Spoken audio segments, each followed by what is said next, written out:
대구에서 폐렴 증세로 숨진 17살 청소년의 사인이 코로나19와 관련이 있는지 그 결과는 내일 나옵니다. 그런데 이 와중에 우리나라 코로나19 진단 키트를 믿을 수 없다는 주장이 다시 고개를 들고 있습니다.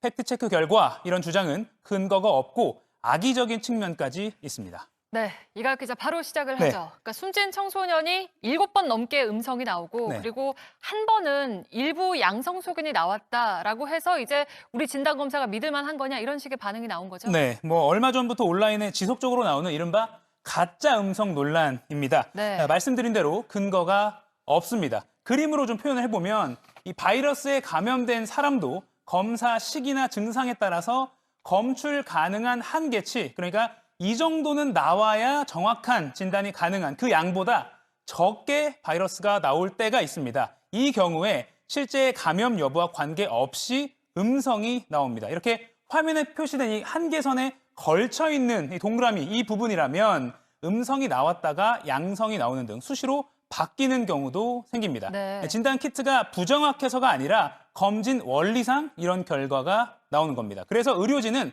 확실한 검사를 위해서 가능한 여러 차례 검사를 합니다.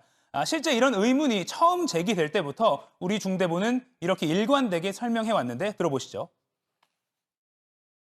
베리에이션은 항상 존재하게 됩니다. 그 경계선에 있는 거는 저희가 보수적으로 판단해서 재검사를 내리고 있습니다. 경계선이기 때문에 아주 음성은 아니고 약간 미약한 그런 게 보이기 때문에 어떤 시기에 검사를 했느냐 뭐 이런 거에 따라서 검사 결과가 음성이 양성으로 전환될 수도 있다라는 거는 이미 설명을 드린 바가 있습니다. 네, 이렇게 일관되게 좀 설명을 했는데도 계속 의혹이 나오는 건데 네. 좀 더 구체적으로 미국 검사 키트 예를 들면서 우리나라 시약은 진단법 자체에 하자가 있다 이런 식의 주장도 있다면서요? 네, 코로나19 바이러스가 있는지를 확인을 하려면요. 이 바이러스에 있는 특정 유전자를 추적을 해야 합니다. 이 표적 유전자라고 하는데 이렇게 여러 개입니다. 일부 매체 주장은 미국은 N 유전자라는 걸 표적으로 써왔는데 우리나라는 그렇지 않아서 신뢰도가 낮다 이런 주장인데요. 실제로 우리 식약처가 긴급 사용 승인을 한 시약 이렇게 쭉 나열을 해보면요. 오늘 오후 기준 총 5개 중에서 N 유전자 있는 것이 분명히 있죠. 그리고 다른 유전자로만 확인하는 시약도 있습니다. 하지만 이건 정확도와는 관계가 없습니다. 실제 WHO가 현재 인정하고 있는 표적 유전자는 N 유전자 말고도 5종류 이상이고요.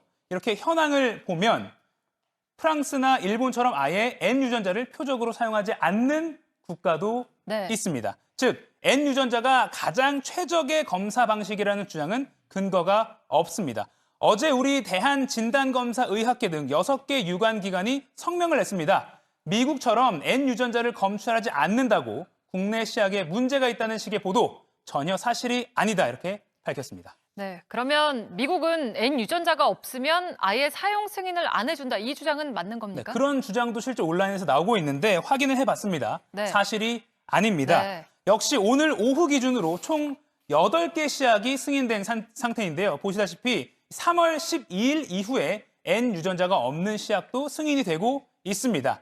미국 FDA가 N 유전자 표적 방식만 인정한다. 그러니까 이게 진단 신뢰도의 기준이다. 그러니까 N 유전자가 중요한 거다. 이런 주장은 사실과 다릅니다. 네, 잘 들었습니다. 팩트체크 이가혁 기자였습니다.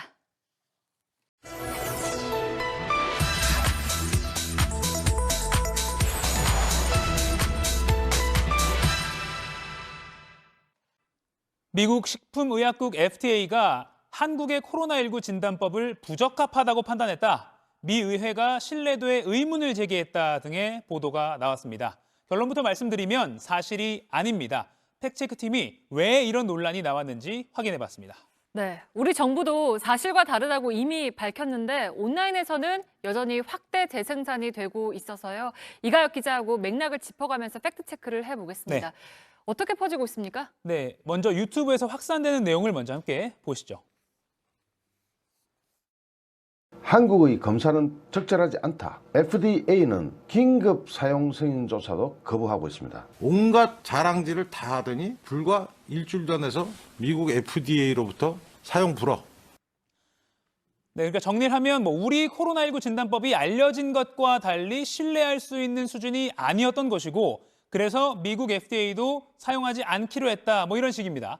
미국 의회에서 이런 폭로가 나왔다. 이런 주장까지도 있는데 사실이 아닙니다. 네. 그러면 청문회에서는 대체 무슨 발언이 나왔던 겁니까? 네, 국내에서 이 의혹의 단초가 됐다고 지목된 그 발언이 지난 12일에 나왔습니다. 공화당 마크 그린 의원이 한국의 진단법이 적합하지 않다는 FDA 답변서를 확보했다. FDA가 응급용 사용 승인도 내주지 않을 것이라고 답했다는 겁니다. 이게 우리 온라인에서는 마치 이 국내 진단검사 방식이 정확하지 않거나 신뢰성이 없기 때문에 미국이 거부했다. 이런 식으로 퍼졌습니다. 네.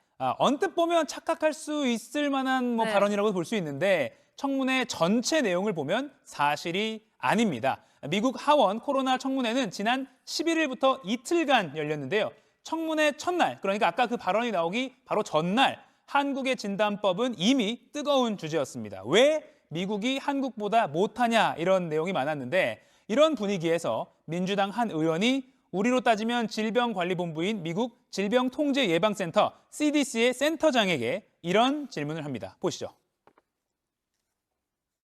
First question, can U.S. doctors or patients order some of these tests from South Korea?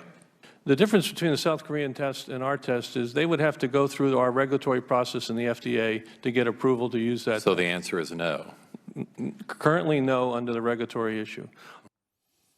네, CDC 센터장에게 차라리 진단키트를 한국에서 수입하는 게 어떻냐 이런 질문입니다. 그 답은 보신 것처럼 FDA 승인 같은 이 절차 때문에 들여올 수 없다 이런 얘기고요. 그럼 이제부터는 FDA가 왜 승인하기 어렵다는 건지 그 이유도 나옵니다. 이어서 들어보시죠. We, CDC, developed our test, if you give me a second. We developed to make sure it could work on the platforms that we'd put in all the public health labs. What the Koreans have done is they've used a high throughput platform, so it's a different platform. 네, 이 내용이 길다 보니까 저희가 조금씩 줄여서 네. 전해드릴 수밖에 없는데 디퍼런트 플랫폼, 그러니까 다르다고 분명히 말했습니다. 이날 CDC 센터장은 한국 진단키트를 당장 도입하기 어려운 까닭을 여러 번 설명했습니다. 핵심은 한국과 미국의 진단 기관들의 체계나 장비가 달라서 키트를 수입해봤자 당장에 쓰기는 어렵다 이런 얘기였습니다. 한국 진단법이 부적절하다는 평가를 내린 게 아니라 오히려 우리도 곧 한국과 비슷하게 할 거다 이런 식으로 밝힌 겁니다. 네. 근데 이런 맥락이 왜 국내에서는 완전히 반대로 알려진 겁니까? 네, 한국의 코로나19 진단법은 신뢰도에 대한 국제적 평가는 이미 우수한 것으로 입증됐다는 게 관련 전문가들의 공통된 평가입니다. 14일 한 온라인 매체가 소셜미디어상의 특정 인물 발언을 검증 없이 받았었고요. 그다음에 한 일간지도 온라인 기사를 냈습니다. 말씀드린 대로 있지도 않았던 의혹 제기가 있는 것처럼 논란이 됐고 결국 우리 방역 당국과 우리 학계까지 사실과 다르다 이런 해명까지 내놓아야 했습니다. 네, 잘 들었습니다. 팩트체크 이가혁 기자였습니다.